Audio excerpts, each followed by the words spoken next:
There he is.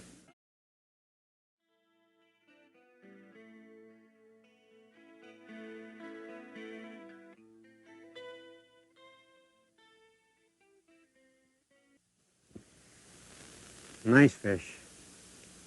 Nice fish. This is Squaw Creek at the Take It Easy Ranch. And this is a catch and release area. I'd like to talk to you about catch and release for just a moment. It's a hard concept to really get across to people who have never experienced it.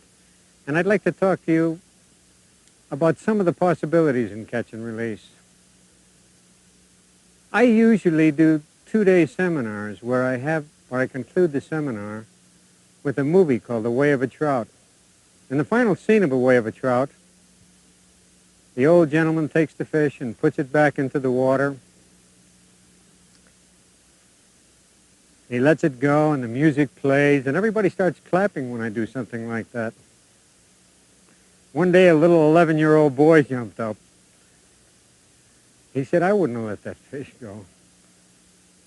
And I understood what he was saying. Everybody got real quiet for a moment. And I really understood that most of the people that were sitting there and listening, they wouldn't have let that fish go either. I suspect that most of you wouldn't have let that fish go. There's a real argument about killing a fish, I think. Jacques Cousteau said that he thinks that sport fishing is a perversion. And I understand that a little bit. After all, we're doing something that's really natural to man. We're going out and capturing something that's lesser than we.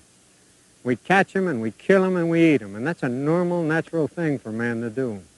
Releasing them is kind of making a sport out of something that's genuine and real.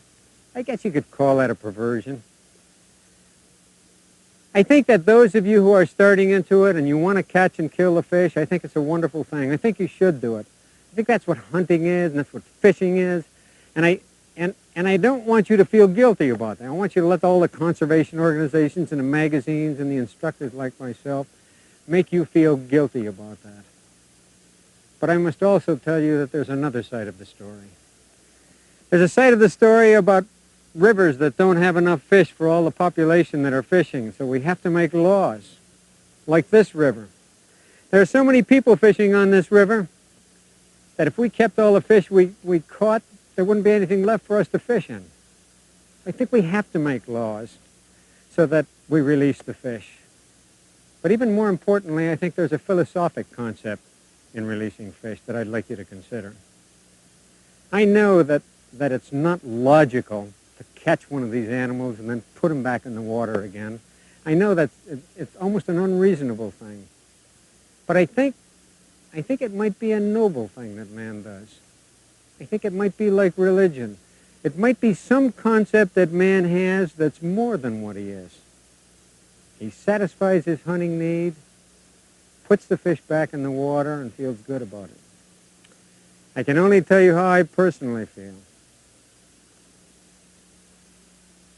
I started releasing fish because of peer pressure, because of rules that were made in some of the rivers I fished.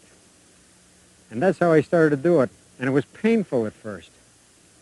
But I want to tell you something. I prefer releasing fish now. It makes me feel good. I can't really tell you the reasons it makes me feel good. I can only tell you that when I hold the fish in the water and I can feel the life come into the fish and feel him move off, it makes me feel real good. I want you to try it, people. I want you to try releasing a few fish. And I hope that feeling happens with you, too.